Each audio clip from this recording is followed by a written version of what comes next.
This is Brad Montgomery. Welcome to the Successful, Interesting, and Awesome podcast, where I interview people who are, wait for it, successful, interesting, and awesome. Or at least one of those three. Oh, here's what I should do. What's up, everybody? Hey, it's Brad. It's your buddy. Dang it, you're looking good. You're looking like you got a little spring in the step. You're looking like maybe COVID is wrapping up and you have some hope. I know what you're wanting to ask. You're wanting to ask Brad, why was this such a good week? Oh, am I glad you asked. I went on this thing called an airplane. I don't know if you've heard of them. They take off from places called airports. And I went to do this thing called a job. Let me just say that again. I had a job, people. It was my first big conference back since COVID. So I got to go on a plane and I got to go to a big hotel, and there was this thing that I've missed so much there. You've probably heard of them. It was called an audience. Oh, heavens. That felt good. I think, when they introduced me, it's always a fun moment. I mean, those moments leading up to the part where they say, here's Brad Montgomery. Those are always fun, but somehow this time it just felt special because I've missed it so much. And when I got up there and saw those lovely faces looking up at me, and then I got them laughing and I got them feeling good. Here's the thing. It went well, meaning the audience really liked it. And by the way, kind of nice. Since I'm bragging, I might as well go all the way. They gave me a standing ovation. That feels nice. Everyone should get one. If you have a job where you don't get a standing ovation, it's just not fair. But as much as they seem to be into it, I'm telling you, I was into it times 10. It was like therapy for me. I knew I missed that in-person feedback, and I knew I missed that laughter where I tell a joke and I can hear them laughing, because right now you might be laughing and I can't hear a dang thing. And it starts to feel normal doing this virtual stuff. But there is no substitute for in-person. There is no substitute for that feeling. Thank you, AC May. That was a pleasure to be there. Now, why is this a good day for you, you ask? Well, that is also a good question. It's a good day for you because we're going to meet a really good guy. Jon Petz and I have been friends for a long time. First, we kind of started out as I think we were aware of each other because my clients are talking about him, and I think I lost work to him, which really makes me hate him. I hate him, come to think of it. But then, as time goes by, all the people who play at a certain level become friends. It just works that way. And this guy is just killing it out there. He is working so much. He's doing really good work. I know because his clients tell me. He's funny. He's super professional. He's able to blend a kind of a serious business message with take-home concrete takeaways with fun. He's flipping fun. And isn't life too short not to have somebody who knows how to do both? Please welcome a funny motivational speaker. He's an MC. He's a magician. He's my buddy. This is Jon Petz. Jon, how are you? What a wonderful introduction that was. I truly appreciate that. Very good to see you. Loved even your setup, like the whole airplane. I know what those are. I remember those. Yeah. I think you've been out on the road more than I have since as COVID starts to close up. Feels good to be back, doesn't it? Absolutely. It is a surreal, fascinating, re-energizing. Yeah, I traveled throughout on multiple different occasions, but it's been, especially wild to see how it's morphed and changed from as far back as, July, August last year to where we are today. Yeah. Yeah, super. It's super weird. One of the things that struck me, Jon, is the things that I hate, and I hate a lot of things about travel, felt kind of great, right? Like, oh, I'm in line. Oh, there's people everywhere. Oh, I'm waiting to get a cup of coffee. All that stuff that just seemed so taxing, it felt like, oh, goody.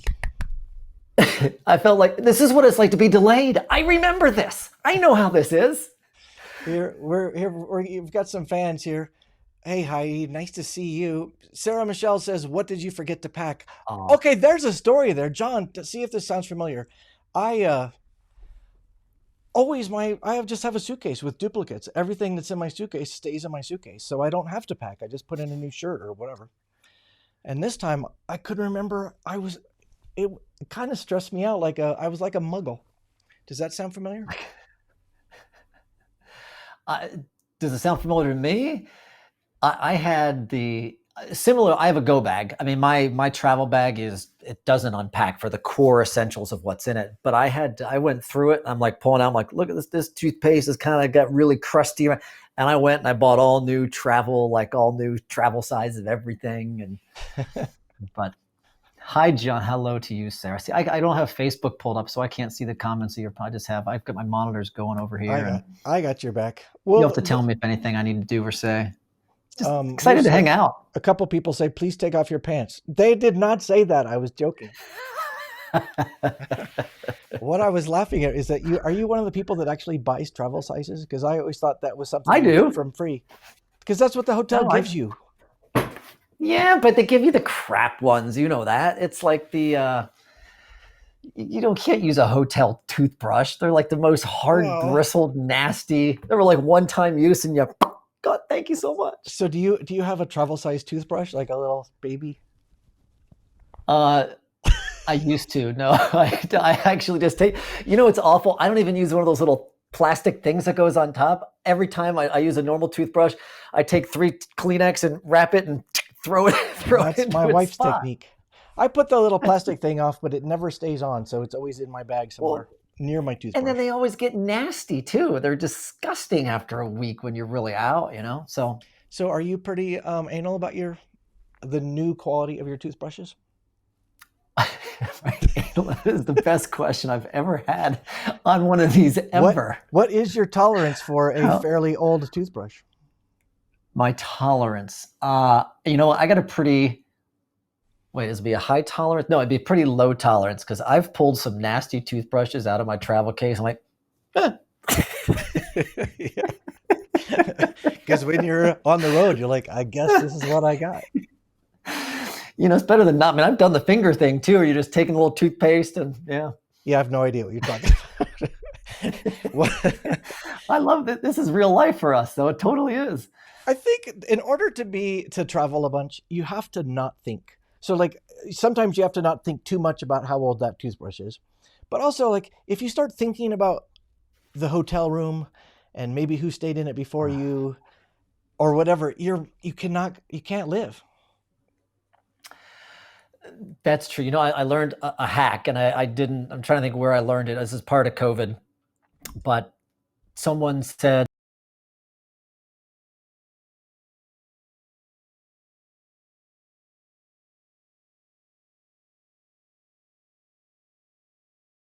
but sorry. The remote control, someone said, no, you go get, how often do you really use the ice bucket anymore? Even though they weren't serving ice, the ice bucket was still there. And it had the little plastic bag that's always like in there. So you go get the plastic bag and you pick up the remote with the plastic bag. And then you've got your perfectly sealed plastic bag covered remote control. So use the ice bucket thing. That was one of my new hacks.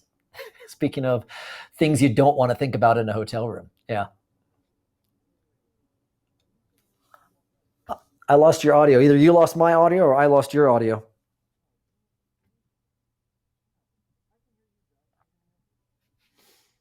Don't have you yet.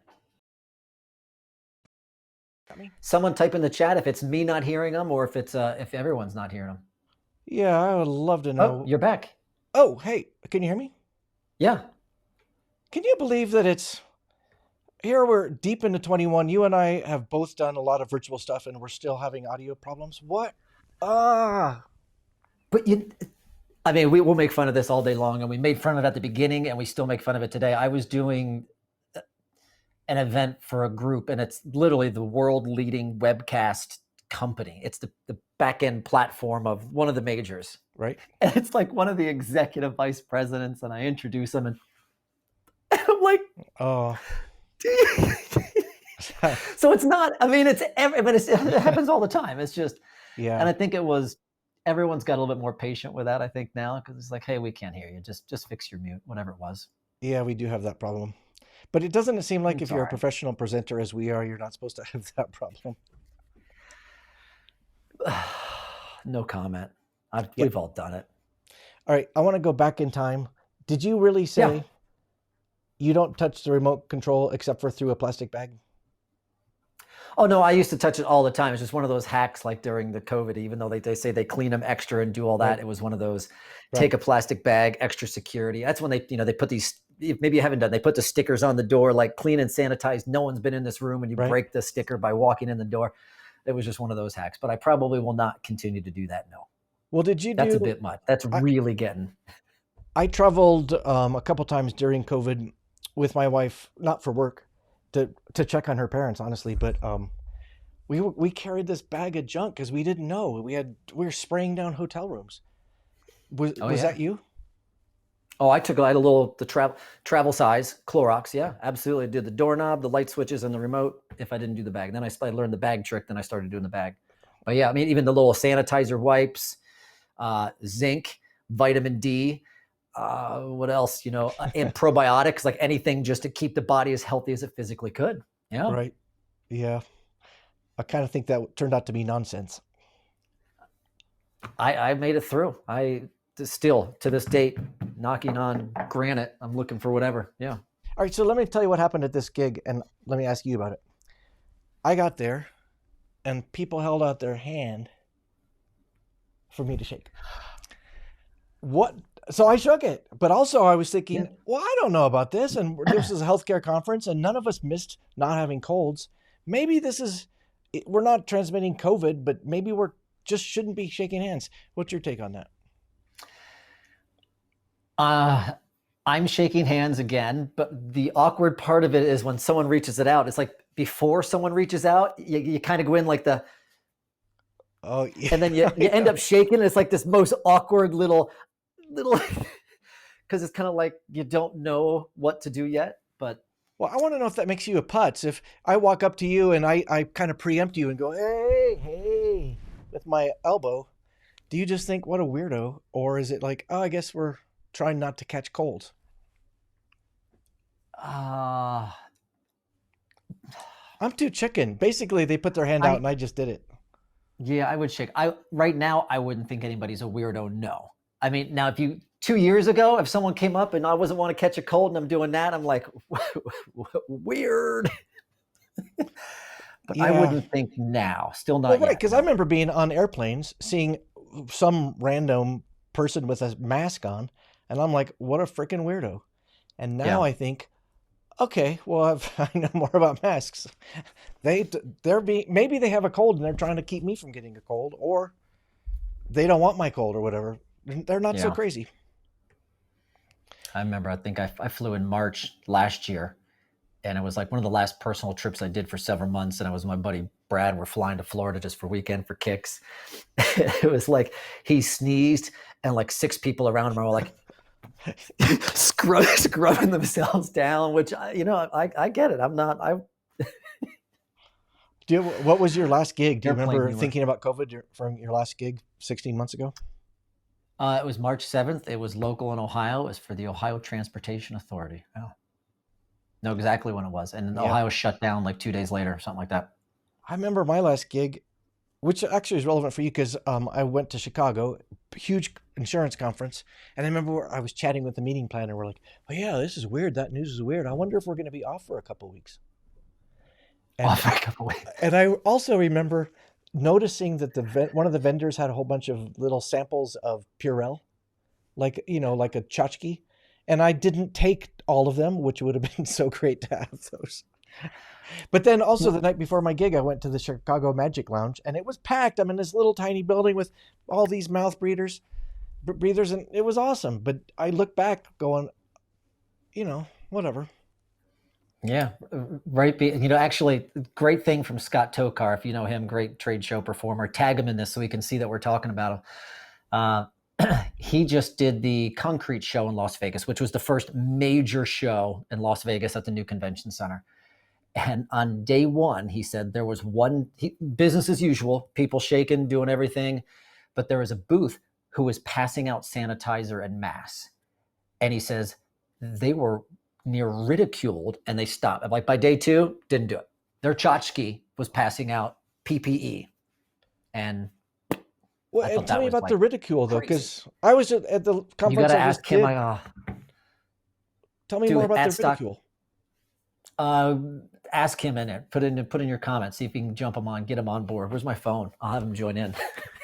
Get All right. text. Yeah, I'm not sure if I'm friends with Scott Tokar. Scott's a good man. I won't do it right now, but we'll get an answer on that for you. But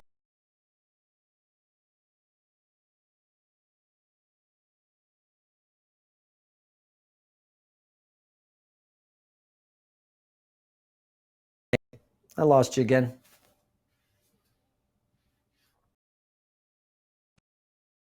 Come on, people. Right there. We're good again? Yeah. Is there anything that we did, or that I haven't touched anything? Not that I understand. Possibly, but Okay. I don't understand it. I think it was, let's blame it on sunspots. There's been a lot of sunspots this week. All right, tell me, let's switch gears a little bit. You Yeah. started out as a magician, and then at some point you said, nah, I want to be a speaker. And now, from what I understand of you, because I've seen a lot of video, and I've seen you live too, you're a speaker who does magic occasionally, but that's not your main thing.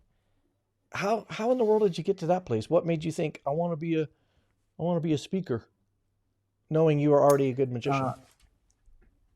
Great question. No, I definitely, I mean, maybe, and like you, like a lot of magicians, start as a kid, it's a hobby, and then, it morphs into something more. But one part in the middle is I had a corporate tech and marketing, tech sales and marketing career. So, I started performing, got the real job, unlike some magicians, and was successful. Sales and marketing guy. After 3 years, I quit, went and performed full time, started a little coffee business online. And if I would have figured that out, woohoo, who knows?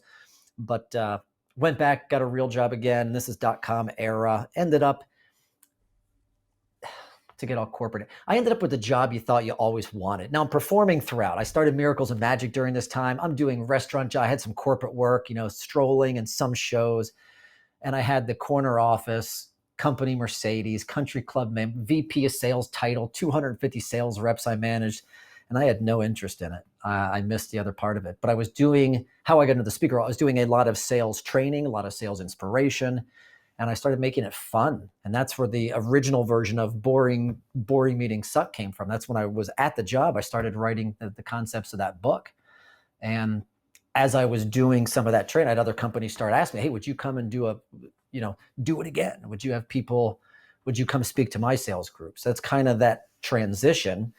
And at the beginning, I think it was a very entertaining speech, which then over time really worked into my own stuff and made it a great business strategy and inspiration program that also happens to be really entertaining.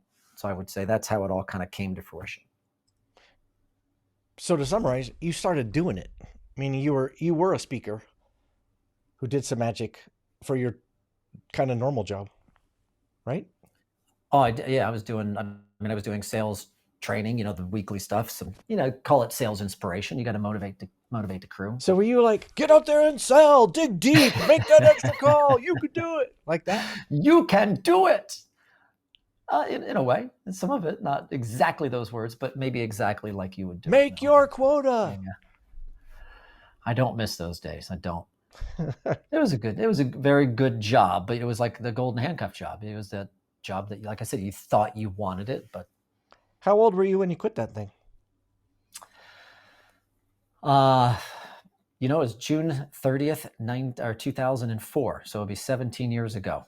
I'm not going to tell you how old, and you can calculate that. I was in my young 30s, young 30s, with a 3-year-old and a 1-year-old and a wife who didn't work. And so showtime. Everyone in your life must have thought you're an idiot. You're quitting a sure thing. Surprisingly, I had a lot of good support. In my own mind was probably my number one biggest doubt. And it was, maybe not my own mind, but it was, I'm going to give this 6 months. I'll regret it if I don't. Let me go at this and see what we can make happen. And I'll tell you, at 5 months, 5.5 months, I was getting my resume ready.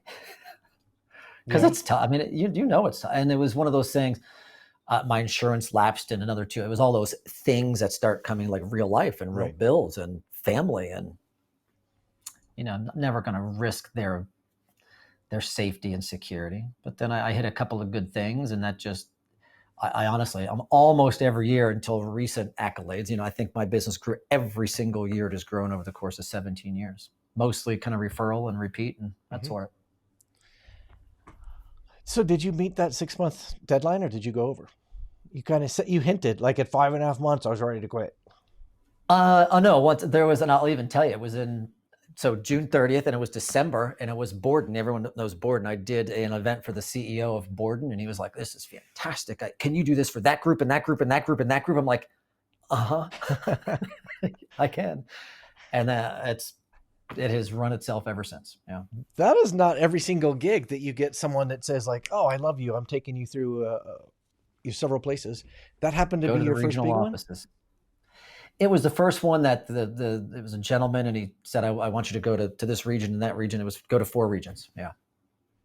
And then from that, it was, you get people see you and referrals and being referable. Someone talks on that, right? Having a good referable program that's easy for someone to put you into another, or see you in another organization, another group. Maybe that's why my job sucks so much, is no one ever refers me. They're like, wow, we had him. I refer you in the first place. All right. So you and I both have been at this long enough that we get calls from people who say, "Hey, can I pick your brain? I'd like to ask you how do I do this." Anyone who calls me and says, "I have 6 months of savings, I'm going to give myself 6 months to do this," I would just say, like, you're insane. It is not going to happen in 6 months. And yet, Jon Petz, you did it in 6 months. Well done. Okay. Well, thank you. You make it sound a little better, because I was performing throughout. I had material, I had stuff. I wasn't starting from scratch. I had concepts. The website, back in the day, what a basic website was. The first edition of Boring Meetings Suck. I don't know if that had come out or not. It was a self-published version, but it was close. I was already a member of NSA at that time, so I was plugged into that, which was helpful. So you're giving me maybe more credit. Not that it was. Right. I would also tell people, like, keep your job as long as you can. Keep it just as long as you can do both. Well, and so if I'm hearing this right, that means during those 6 months you had some smaller gigs coming in, some restaurants or whatever, just to get some cash and keep yourself fresh. I would do anything. Might be a bit of I would do Jimmy's birthday party on Saturday for $200. And then Monday, I was the keynote speaker for XYZ insurance company. I'm like, I'm not going to tell them I just did Jimmy's birthday yesterday. I was, I'd make ends meet, do whatever I could to build that thing up. Yeah. I think that's one thing, because I was the same way as I was transitioning to higher paying gigs and kind of where I wanted to be.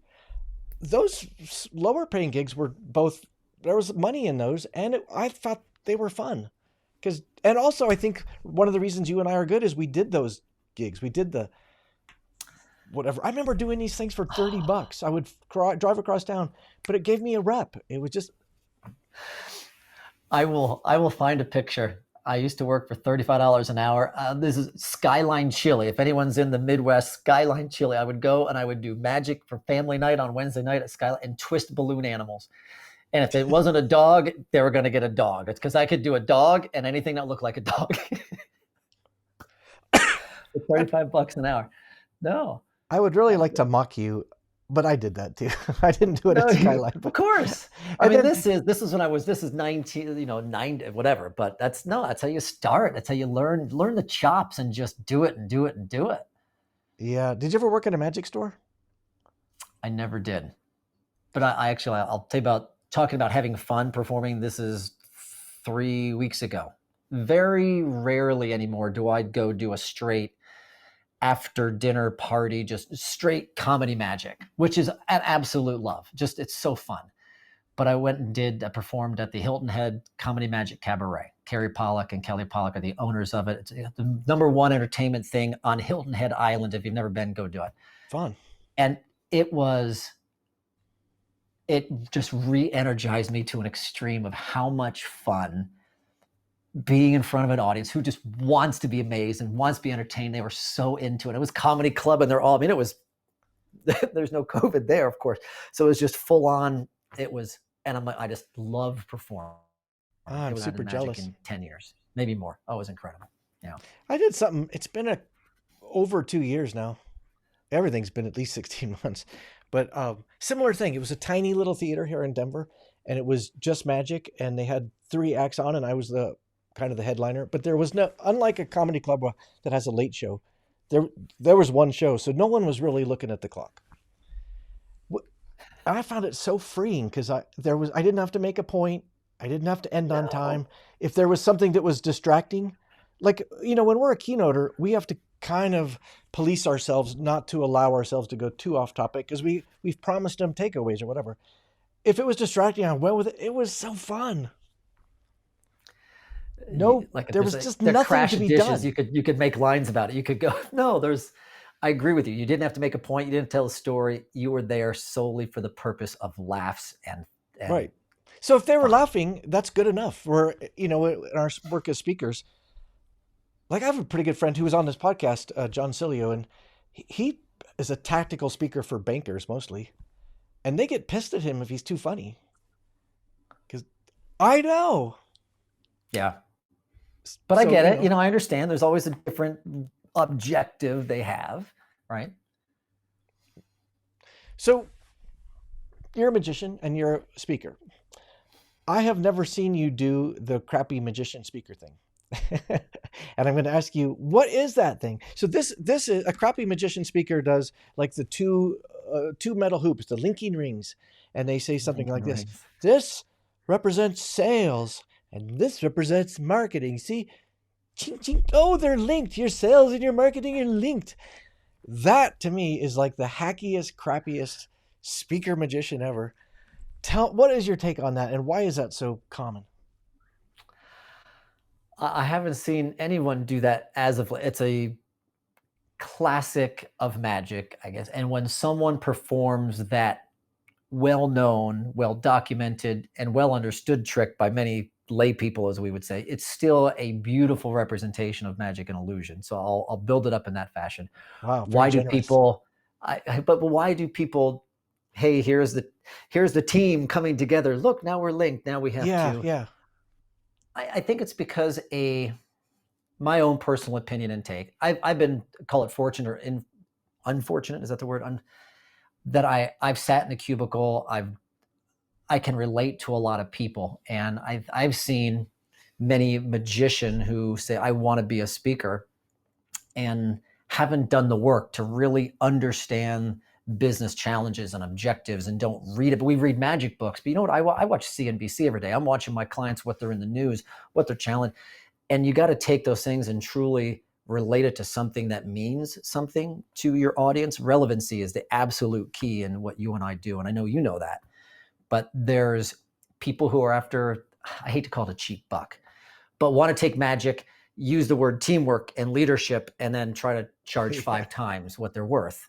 And I've had back to the pick your brain thing. Hey, I think I'm going to do this book, and I'm going to I don't know, say they used to cost 1 banana for their show, and I'm going to charge 10 bananas now because I'm going to put the word speaker there, and they're going to do the exact same thing. And they'll learn quick why that may not work the way they plan. But I don't think I answered your question there. I think I just kind of complained and picked on people. I guess what I'm getting at is I think most magicians suck.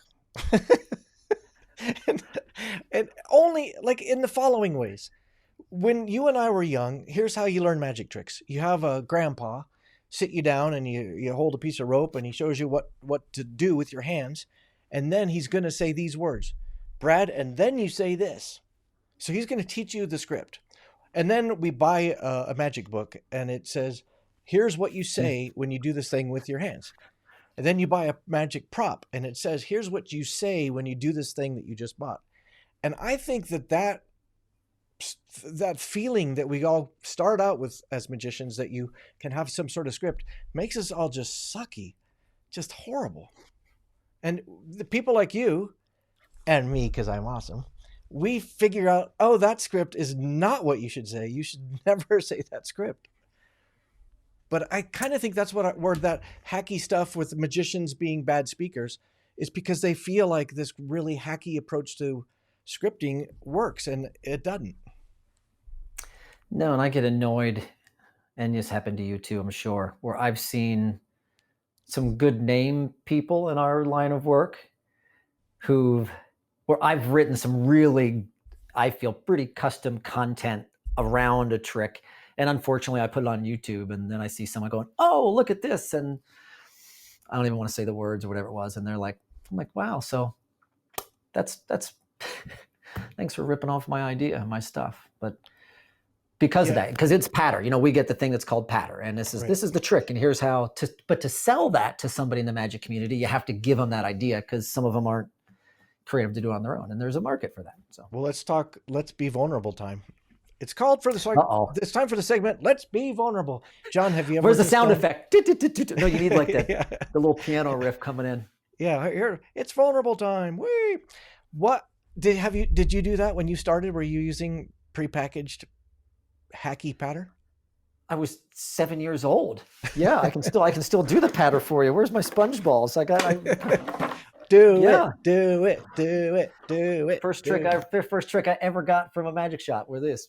And that you can't see. Is it in the shot? No, it is. This is the second one. I can pull the camera up. There's the second.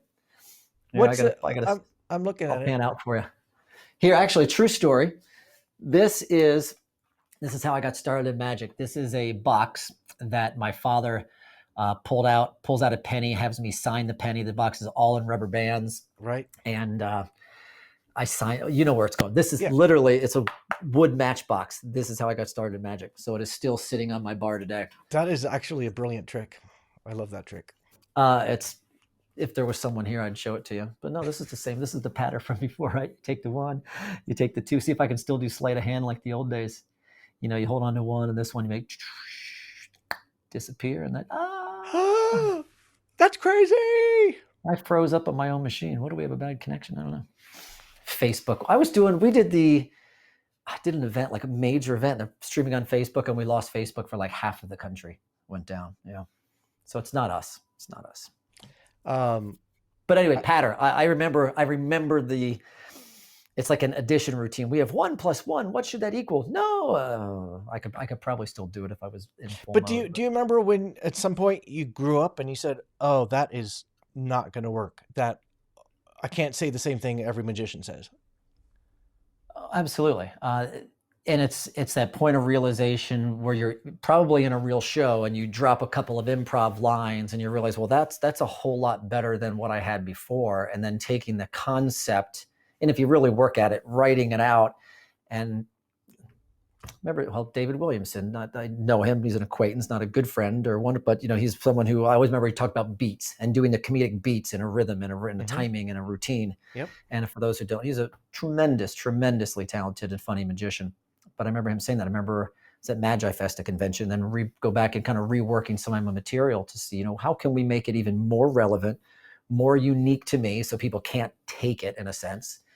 And especially in the world that we live in, how can we then use that story as an illustrative point that really makes sense to an audience and not just be, oh, that was a cool trick. Now let's talk about leadership. Yeah. And now that trick has nothing to do with what I'm about to say, so let's just transition now. All right, so let me tell you a story. I was a young guy. I was in college, so like maybe halfway through college, and I was working at the Colorado Renaissance Fair, and I didn't know it, but Johnny Fox, who was a magician and sword swallower, he'd been around Colorado forever, and I just took him to be, oh yeah, Johnny Fox. He's world class. He is like fantastic. But I didn't know that. I just thought he was Johnny Fox. So I saw his show a million times because I'm a young kid and I knew he was good. And then in the same Renaissance Fair, he'd do a show way over there at a big stage, and I'd be at this little crappy stage way over there. And I was doing one of his tricks. I did the muscle pass with a coin, and I even did his joke with that trick. And I had no idea how wrong that was.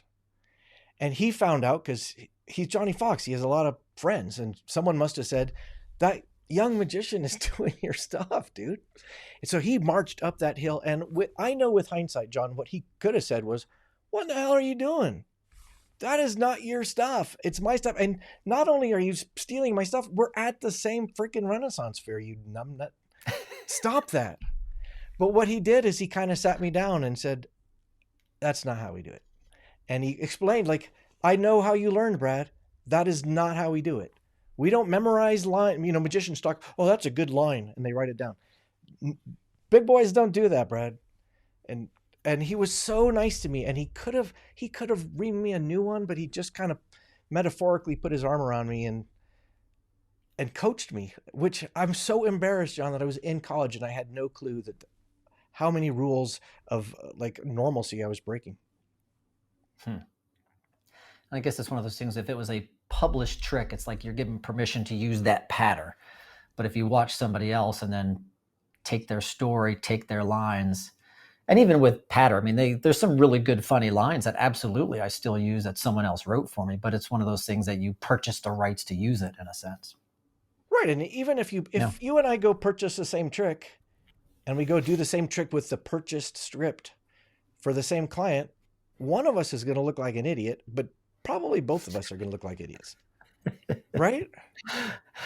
It depends if we're standing next to each other, because we'd both be idiots in that case. Like we could do the dueling. We could like, Brad, didn't John do that last year? Didn't he do the one with the handkerchief and the banana? I thought he did that one. Oh, that is a classic. I love that bit still. Do you still do that? I have done it within the past 5 years because it was, I have people, if there's any magicians watching, they know all what we're talking about. It is,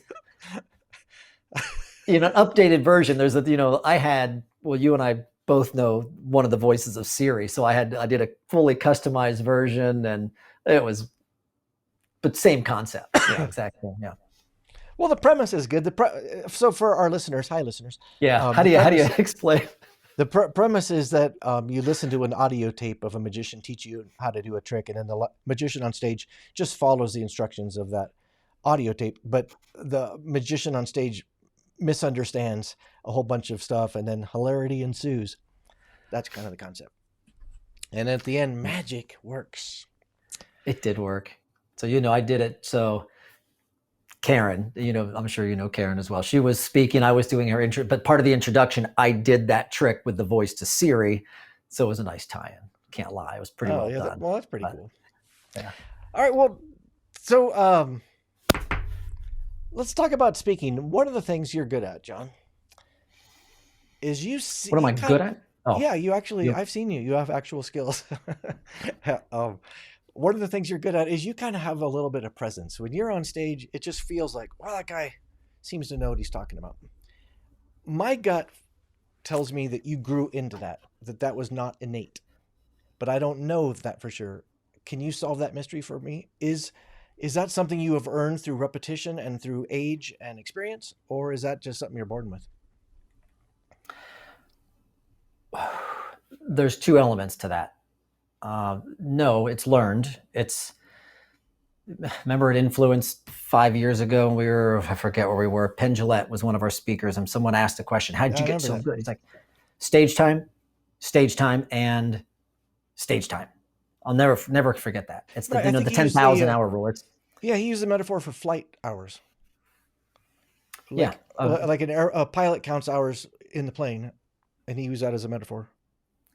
And you asked, how did I get, I'm very comfortable. I was a very shy kid, few people. And I think a lot of magicians start out that way. We don't know how to talk to people. So we get a magic book in our day and we would go in our room and learn a card trick. So it was really helpful for me to be more social, but gaining that, I guess I'd call it confidence in my own skin of doing what I do definitely came over time. I think some of the personality is, I don't call it genetic. I mean, some of that is natural. But your ability to deliver your good lines mixed with a funny line, mixed with that really anchor yourself and deliver straight into the camera, that impactful key learning element and connecting in that way. I think it's definitely a combination, but really honing the skill, I think comes over time and doing it and learning it and watching it and trying to make it better. Yeah. That answer? Yeah, that is a good answer. I struggle with that concept because I feel like for me, I've grown into it. Yeah. And I feel like I'm at the time of my life, I'm 55 years old, and I feel like I can own that thing in a way that I never used to.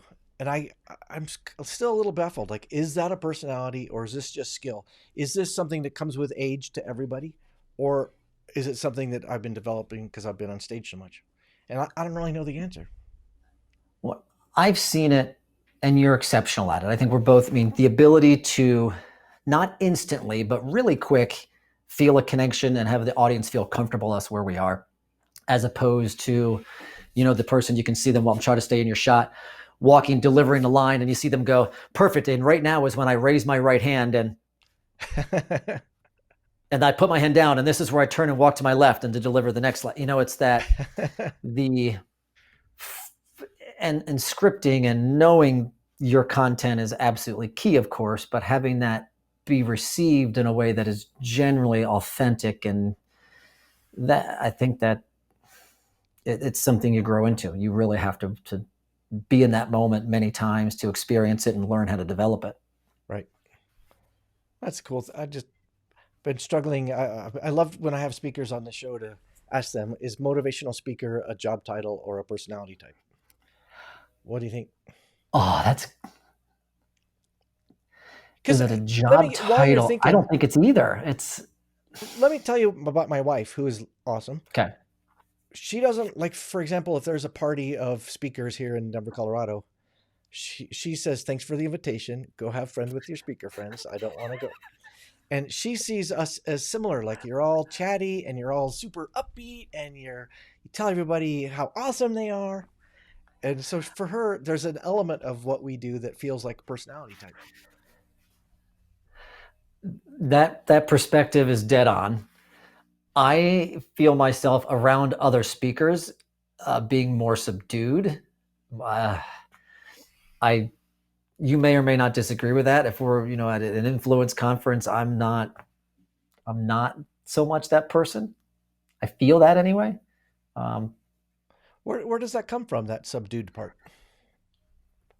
Where does it come from? I have a lot to learn. I feel a lot of people are always out there saying, you should do it this way, and look what I did, and you should do it this. I'm like, you don't know my business. I'm going to do what I want to do. I appreciate some things I can learn from many people. So I'm there to learn, to meet, to understand, to gain a different perspective. I'm not there to tout what I'm doing. To not show off isn't the right word. To be egotistical isn't the right word either. But well, are you less bubbly? I'm more shy. I'm in that scenario. I really am. I'm more hold back. Are you less bubbly at a speaker conference than you are at a, I don't know, conference for magicians, or just a party full of friends? Oh, am I? Yes, I'm probably less bubbly at a speaker conference by far than I would be at a place where I'm hired to be me. Yeah. Among normal friends, no, I'm in the middle with a bunch of drinking bourbon friends. Yeah. Got it. Because so much we have to be on. It's good to not be around friends and not have to be. So yeah. I'm going deep. Is any of that insecurity? Yeah, probably. Not thinking you're good enough, not thinking I have something good enough to share. These people are all more famous than I am. I'm a non-celebrity. My business is strong. It's been extremely successful in my regards to what I would consider success. But I think that's a good question. I think we all certainly have felt, well, I shouldn't say that, but absolutely have I fallen for that at certain times. Am I not as good to present information and be bubbly? Should I just hide in the shadows and be me? Way to go deep. Look at that. You heard it today here, people. Well, you're not alone, because I think those big professional conferences, not just for speakers, I think generally they're filled for insecurity. And I felt it, and I think most people do. We're all in our hotel rooms wondering, will I have any friends if I go down to breakfast? Or, am I as good as these other people? Have I earned my place here? Doesn't matter what you've achieved. I think we still have that. You know who does it so well?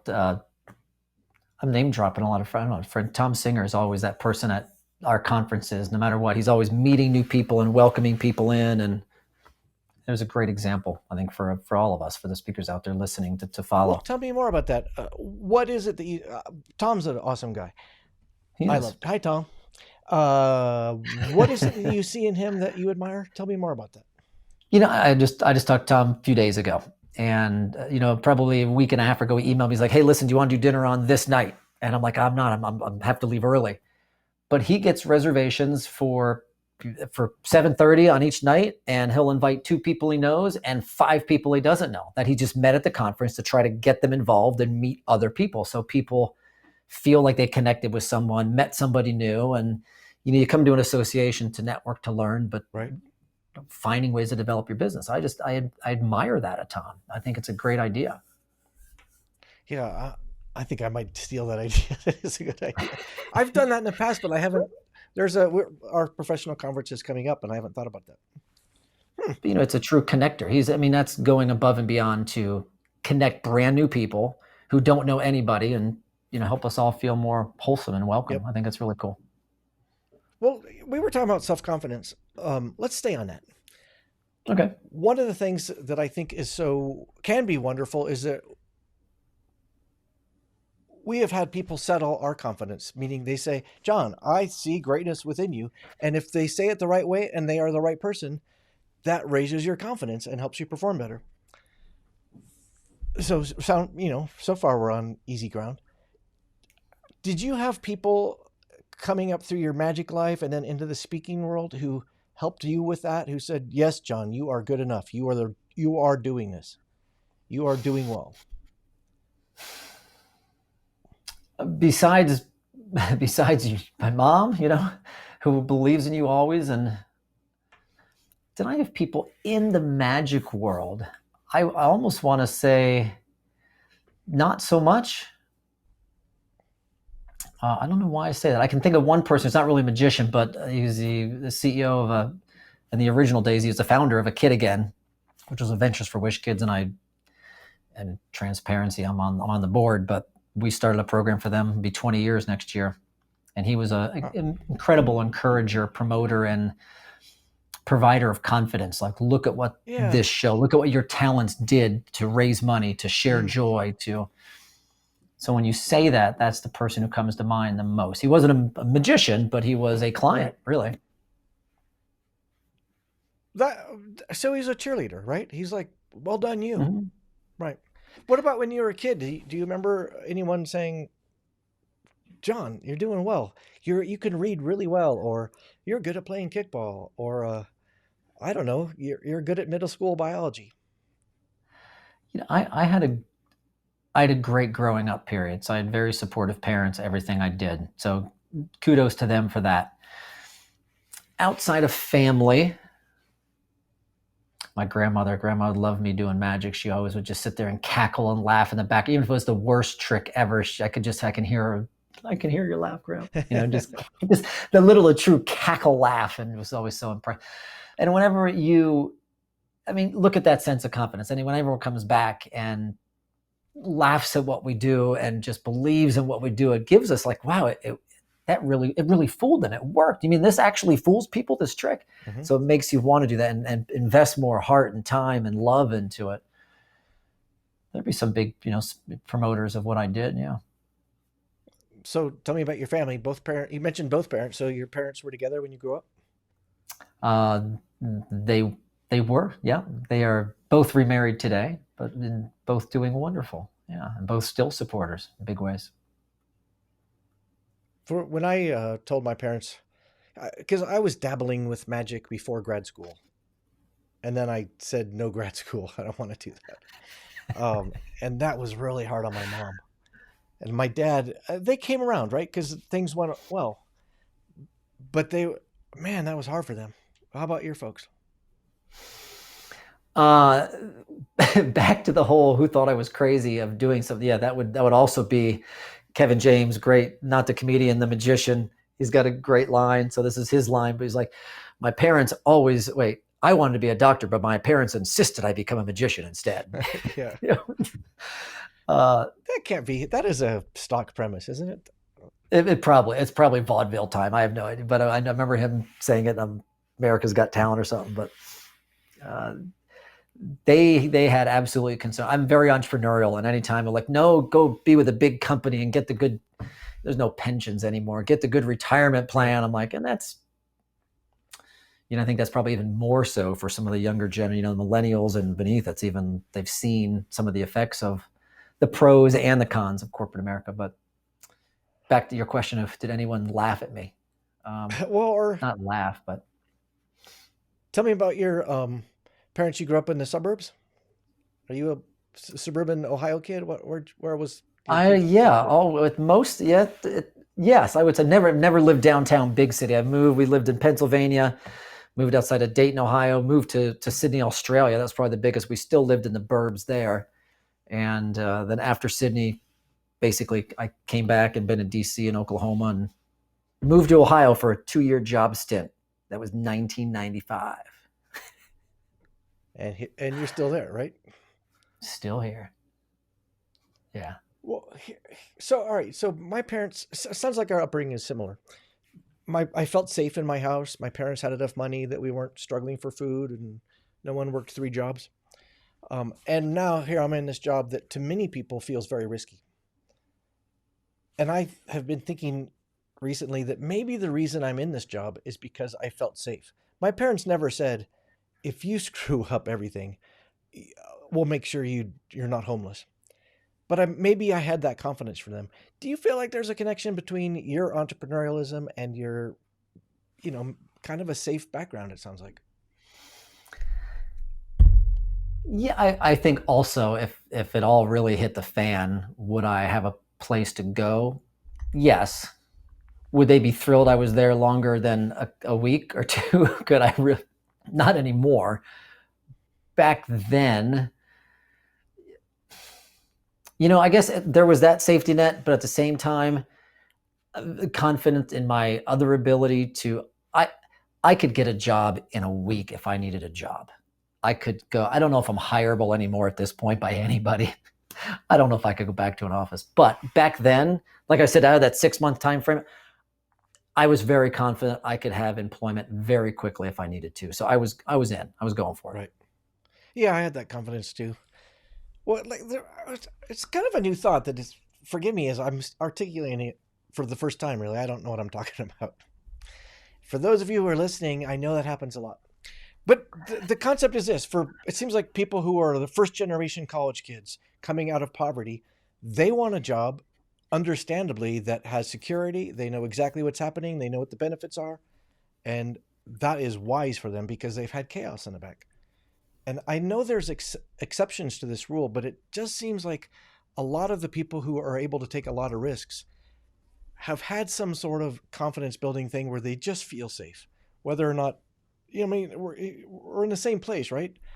You said you have confidence you'd get a job, but I just think in the back of both of our heads, there's that knowledge that I am not going to be homeless. True, but yes.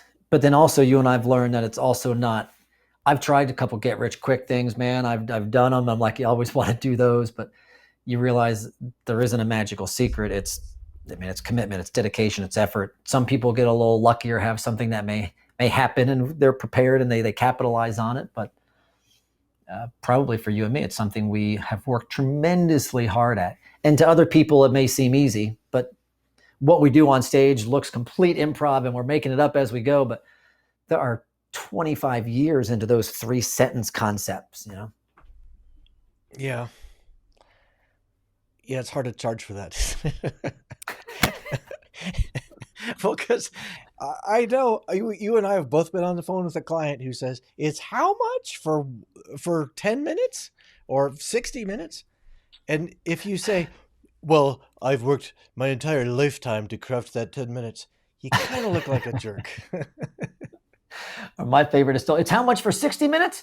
What if you only do 10? Yeah. Then it's double. Yeah, I know. I remember as a young guy, so I must have been early 20s, and I remember being on the phone with somebody who was considering hiring me for a birthday party for a little kid, and I don't remember what I quoted, like a couple $100, $250 maybe, and this woman said, my husband's a surgeon, and he doesn't make that much money per hour. And I just was like an idiot, went, oh. But what I wish I would have said, you know how you get off, we have all those, oh, if I would have had time. What I wish I would have said is, well, if your husband can hold a room full of 4-year-olds and keep them happy, you're set. But if not, let me know. But it was so insulting.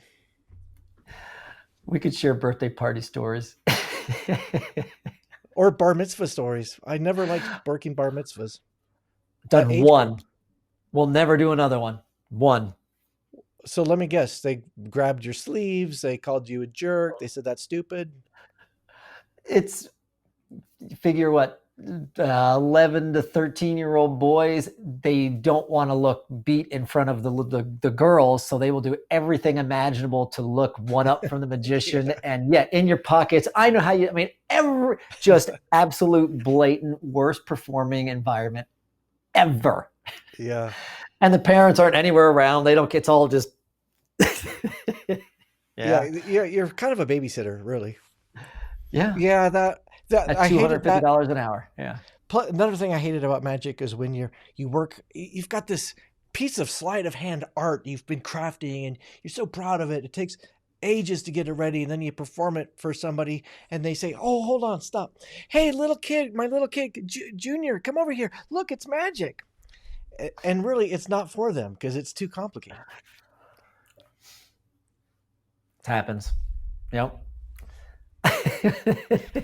All right, let's talk about Jon Petz. Tell me about some guilty pleasures. What are you streaming on Netflix? You know what?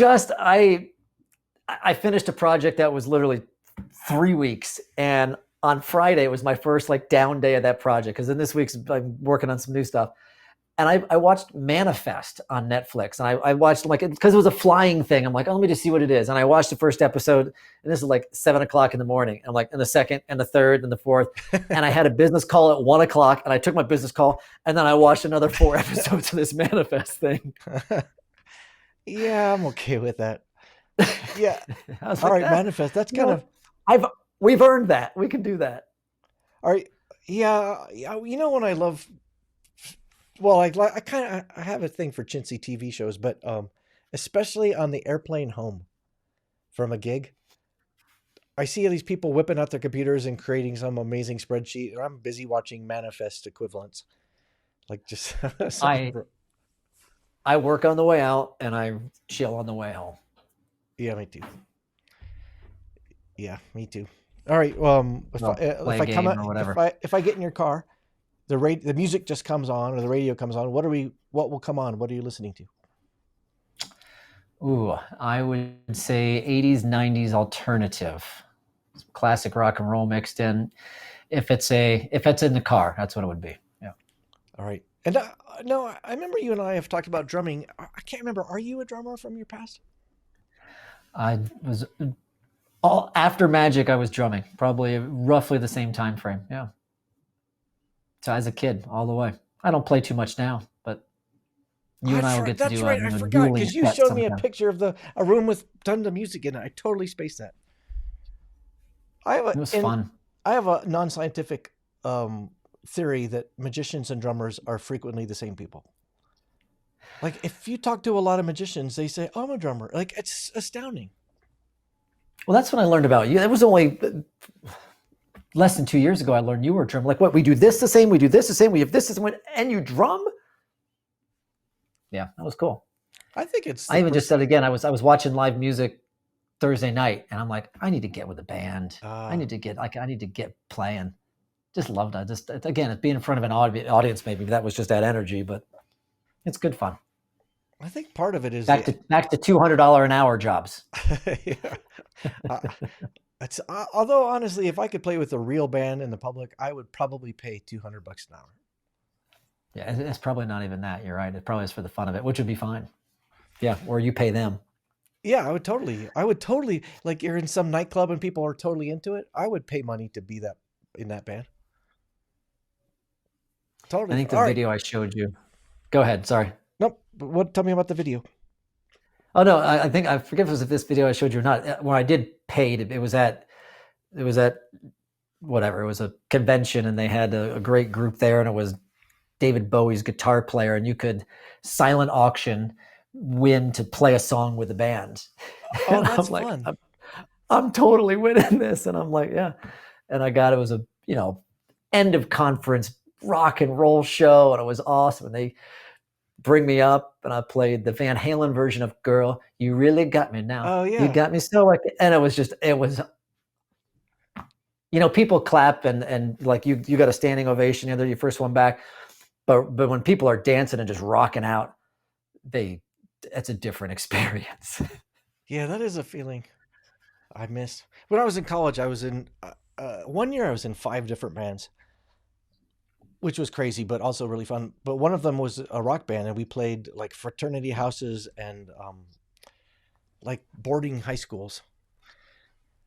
And I wish I could have that time over, John, because I was kind of like a snob because I'm super into jazz and like, oh, I am stumbling on rock. This is beneath me.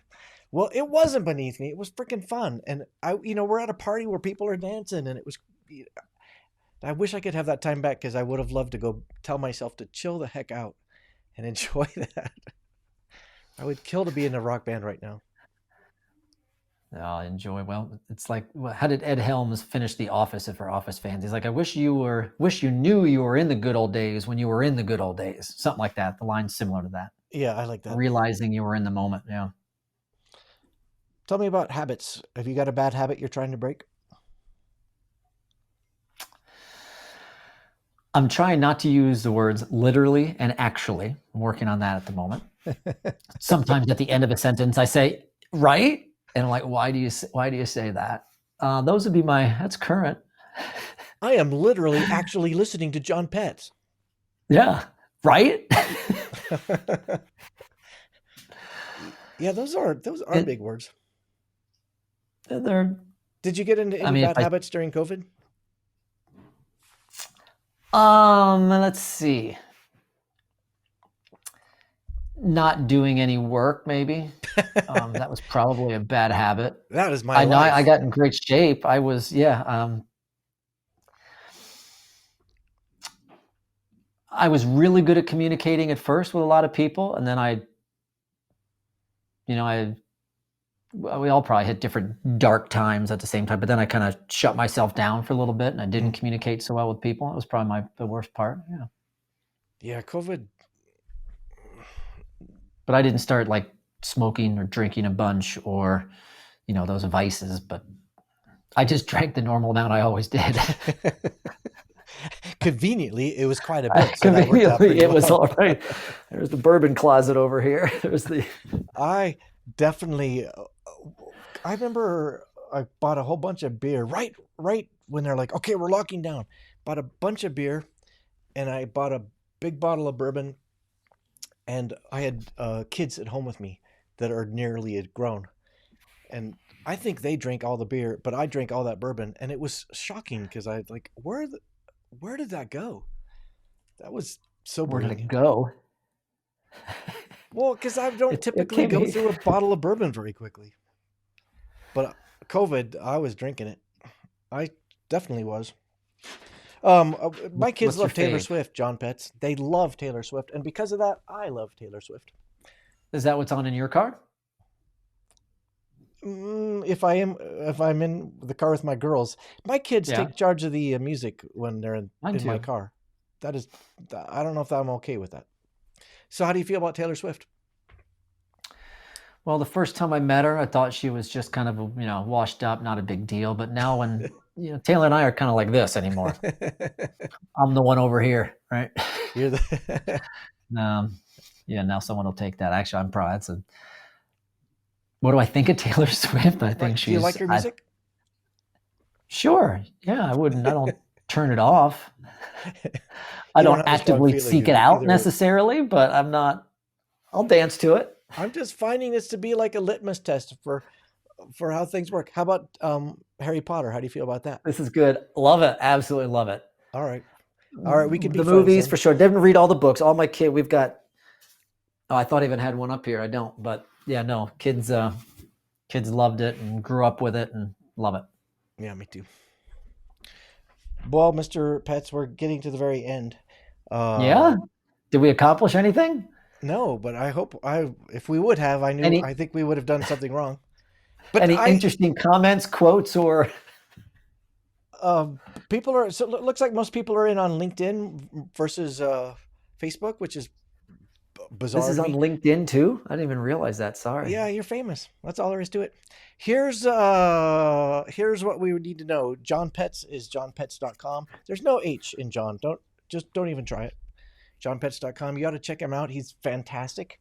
And if you really want to hire Jon Petz, but he's unavailable, I got 3 kids to put through college. Just saying.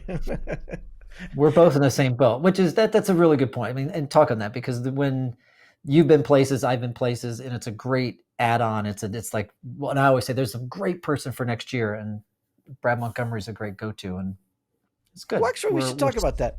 One of the things I love about different speaking, but similar.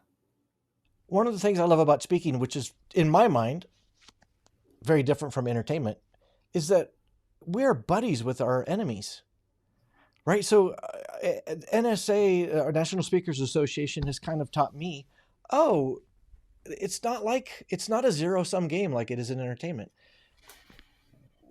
Can you talk about that, the abundance philosophy and make a bigger pie? Do you believe that? It seems like you do. I do. And here's how I've used it. Maybe isn't the right word, but I would say the power of it. I truly have tremendous clients. And clients I've worked with for years, whether as the MC or the speaker, and I'll finish. And now that I understand their event, understand their client, I'll always share with them, like, listen, when you're booking for next year, use me as a resource. I would have some great ideas for you. And I want them to have someone equal or better than I am, because I want them to believe in me as what my profession is. And I want them to get a good quality speaker, because, anyone can be a speaker tomorrow. You can put up a website and you're a speaker. So imagine trying to be someone who's never really hired speakers or Googling and finding all these. How do you really know? And anyone can write a testimonial. And you and I have seen a lot of people out there. So I always want to be able to refer someone and have them be someone of quality. And yes, you and I, we compete every day. And I've got many friends who I compete with every single day, but I want them to be successful because I think it raises the level of expectations of what the outcome is of what we do. Because we'll get to think, well, geez, I can have my VP of sales do a motivational program. Yeah, you can. They're going to get a different message, a different quality of service, most likely from not. But I always think the more high-end speakers that we can present to our clients or that we can be affiliated with, I think it just benefits us all. I really do. Well, I agree with everything you said, and yet my approach is slightly different. You're right. So serving the client, this is a no-brainer. And the other side of that, I think, is like if there's one person looking for a birthday party magician in Southeast Ohio or Southeast Denver, either you're going to get it or I'm going to get it, and that's it. That job is gone. They're not going to hire a magician next year. It's literally limited. That resource is one.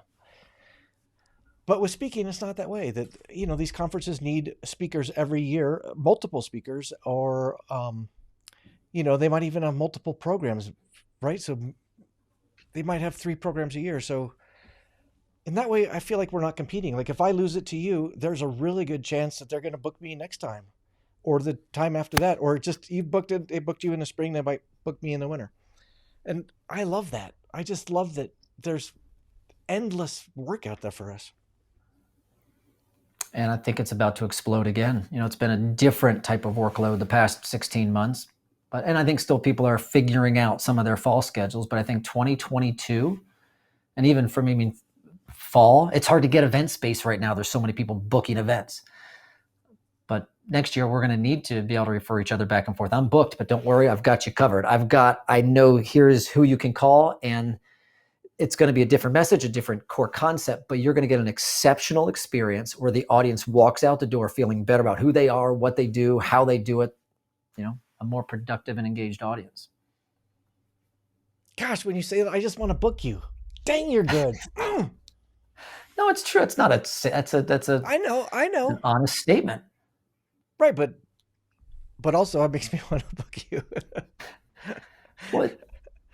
You're a good guy. We're both confident in the results that we can provide for anyone listening or our clients or our past clients. We were confident in that.